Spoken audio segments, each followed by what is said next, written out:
स्वागत है दोस्तों, एक बार फिर से आपका हमारे चैनल में। आज हम आपके लिए लाए हैं भक्तमाल कंडू मुनि की कथा। जैसे भगवान पुरुषोत्तम सर्वव्यापक, निर्विकार, अजन्मा एवं नित्य हैं, वैसे ही उनके स्मरण से मेरे रागादि दोष शांत हो जाएं।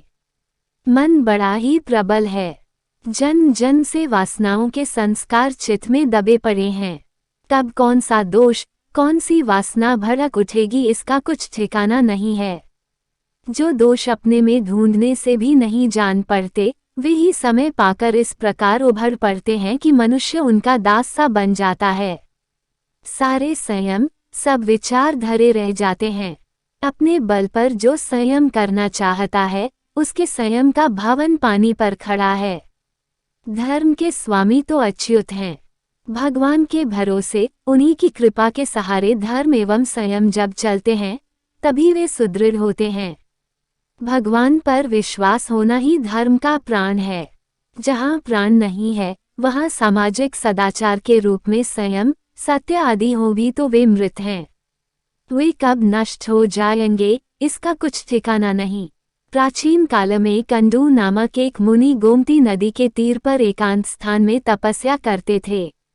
उनका तपोवन फूलों फलों से भरे वृक्ष लताओं से बड़ा ही सुहावना था। वहाँ वे मुनि व्रत, उपवास, मौन आदि नियम संयम का पालन करते हुए कठोर तप में लगे रहते थे। गर्मी में वे पंचाग्नि तापते, वर्षाएं खुले स्थान में भूमि पर पड़े रहते, जाड़ों में भीगा वस्त्र पहनते या जल में खड़े रहते। मुनि का तप देखकर देवराज इंद्र डर गए। उन्होंने तप में विघ्न डालने के लिए प्रमलोचा नाम की अप्सरा को कामादि के साथ भेजा।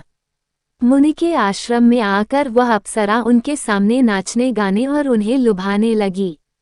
कामदेव ने मुनि के मन में क्षोभ उत्पन्न कर दिया। मुनि अब तक अपने तप के ही बल पर रहने वाले थे, भगवान का आश्रय था नहीं। वे उस अप्सरा के वश में हो गए। कामवश हो प्रमलोचा को उन्होंने आश्रम में रख लिया और तपोबल से स्वयं 16 वर्ष के युवक बनकर उसके साथ रहने लगे। वे अप्सरा में आसक्त हो गए थे। उनके स्नान, संध्या, हवन, तर्पण, व्रत, नियम, उपवास सब छूट गए। इस प्रकार एकांत में स्त्री का साथ बड़े बड़े तपस्वियों के लिए भी पतन का कारण होता है।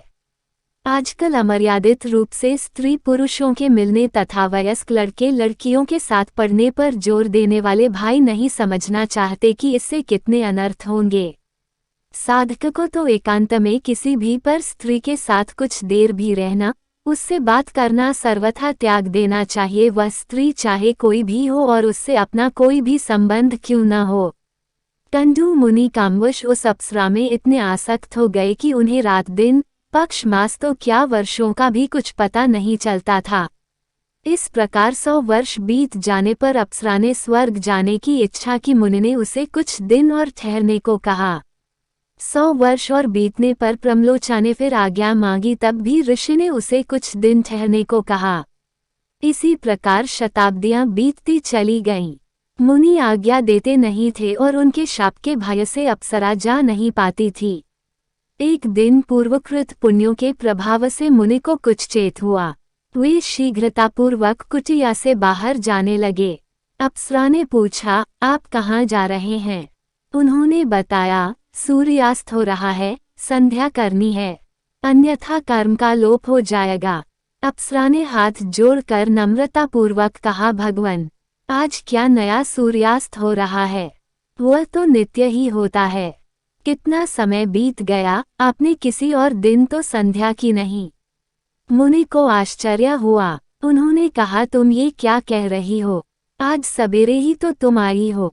अप्सरा ने बताया, भगवन, ये तो ठीक है कि मैं जब आई तब प्रातः काल का ही समय था, किंतु उसे तो 907 वर्ष 6 महीने 3 दिन बीत चुके। मुनि को विश्वास ही नहीं होता था। अप्सरा ने समझाया, आपके सम्मुख झूठ बोलने का भला कौन साहस करेगा? फिर जब आप आज सतपथ पर पुनः आरूढ़ हो रहे हैं, तब मैं इस समय आपसे झूठ कैसे बोल सकती हूँ? प्रमलोचा की बात सुनकर मुनि को बड़ा दुख हुआ। वे बोले, पापिनी, तूने बहुत बुरा किया। तूने मेरे तप का नाश कर दिया। मैं तुझे शाप दे सकता हूँ, पर सत्पुरुष जिसके साथ 7 पग भी चल लेते हैं उसे अपना मित्र मान लेते हैं। मैं तो इतने दिन तेरे साथ रहा, तेरा दोष भी क्या है, मैं ही इंद्रियों का दास हूँ। मुझे धिक्कार है, मेरा मन मेरे वश में नहीं, विषयलोलुपता में फंसकर मैंने स्वयं अपना सर्वनाश किया है। अब तू यहाँ से शीघ्र चली जा। प्रमलोचा प्राण बचाकर भाग गई। वह गर्भवती थी, उसके गर्भ से कन्या उत्पन्न हुई जिसका नाम मारिया हुआ। यही मारिशा दक्ष प्रजापति की जननी हुई। तपोभ्रष्ट होने से कंडू मुनि को बड़ा पश्चाताप हुआ। ये बहुत ही दुखी हुए उस स्थान को छोड़कर श्री जगन्नाथ धाम चले आए। उन पुण्यात्मा के पूर्वकृत पुण्यों का उदय हुआ। पश्चाताप से व्याकुल होकर उन्होंने भगवान को शरण ग्रहण की। ये श्री पुरुषोत्तम का ध्यान करते हुए कठोर नियम व्रतों का पालन करते तथा श्रद्धा के साथ एकाग्र मन से उन करुणा वरुणाले प्रभु की ही स्तुति किया करते थे। में लगते ही मुनि का मन निर्मल हो गया। उसमें के दर्शन की प्रबल उत्कंठा जाग गई। उनके प्राण की भुवन मोहन छवि का दर्शन पाने के लिए तड़पने लगे। मुनि को भक्ति एवं उत्कंठा देखकर भगवान उनके सम्मुख प्रकट हो गए। अलसी के फूल के समान रंग वाले परम सुंदर सुकुमार ज्योतिर्मय श्रीअंग पर पीताम्बर पहने, शंख चक्र गदा पद्म धारण किए, वक्ष पर श्रीवत्स के चिन्ह तथा वनमाला से भूषित त्रिभुवन सुंदर को मुनि ने अपने सामने ही देखा। भगवान ने उनसे कहा, सुव्रत, तुम क्या चाहते हो? तुमको जो कुछ भी मांगना हो मांग लो। कंडू मुनि प्रभु के चरणों पर गिर पड़े। उनके मुख से निकला, आज मेरा जन्म सफल हो गया। उन्होंने की पूजा को और फिर के गुण प्रभाव आदि का वर्णन करते हुए स्तुति की।